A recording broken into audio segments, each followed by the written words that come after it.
Hi, I'm Elizabeth Dinnity. I'm an English PhD candidate at the University of Maryland, and this summer I worked in the National Audiovisual Conservation Center's American Archive of Public Broadcasting on a self-designed exhibit project that examines public broadcasting's coverage of the AIDS epidemic. As a PhD candidate, I study and teach 20th and 21st century US literature written by LGBTQIA authors. This project was an opportunity to apply my knowledge of LGBTQIA history to a comprehensive analysis of public broadcasting during the AIDS epidemic. A collaboration between NAVCC and WGBH in Boston, the American Archive of Public Broadcasting, or AAPB, houses more than 80,000 publicly funded broadcasts in its online reading room. With such a large collection, the AAPB site features exhibits that provide guidance through materials relevant to specific topics.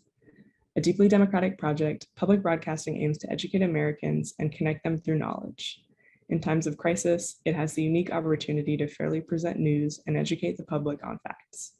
As many doctors and researchers insist in interviews and special programs featured in the exhibit, the most important tool for combating HIV infection is education. Throughout the 80s and 90s, misinformation in media was rampant and contributed to fear, prejudice, and violence against minority groups with initially high rates of HIV infection, such as men who have sex with men, people experiencing homelessness, people with hemophilia, and people who use IV drugs. I identified 3 common program genres during my survey of the materials: informational campaigns, reporting on activism and medical progress, and public programming as debate stage.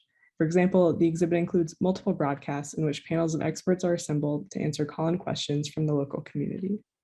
This image is taken from the first episode of AIDS Quarterly, an educational and reporting program from WGBH in Boston. In the episode, which aired in 1989, host Peter Jennings says, AIDS is not a moral issue. And another thing, we in the media have not always been very helpful in understanding AIDS. Underscoring the importance of public broadcasting for sharing fact-based information about the epidemic, the graph shows the increasing number of national AIDS cases in comparison to instances of media coverage. By 1988, over 46,000 people in the US had died of AIDS. This episode is one of several examples of public broadcasts that explicitly discuss their own responsibility for reporting on the highly politicized AIDS epidemic. We also find coverage of activism.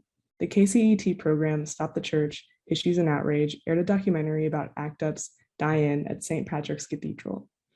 Previously canceled by PBS, the documentary was aired by KCET in Los Angeles, then followed with a press conference from Cardinal Roger Mahony and a debate panel of religious and LGBTQIA+ community leaders. This program is a great example of reporting on the epidemic, debate, and the relationship of broadcasting to activism. This exhibit will be a resource for researchers, teachers, and a general audience interested in learning more about media coverage of this period of the AIDS epidemic. In 2022, HIV is treatable, and over 1 million people in the US are HIV positive. HIV disproportionately affects certain minority populations, including men who have sex with men and Black Americans. Untreated HIV still results in AIDS, which remains a life-threatening condition. If you're interested in learning more about AAPB's vast collection, check out Junior Fellow Mariah Marsden's presentation on diverse agricultural histories as covered by public broadcasting. Thank you.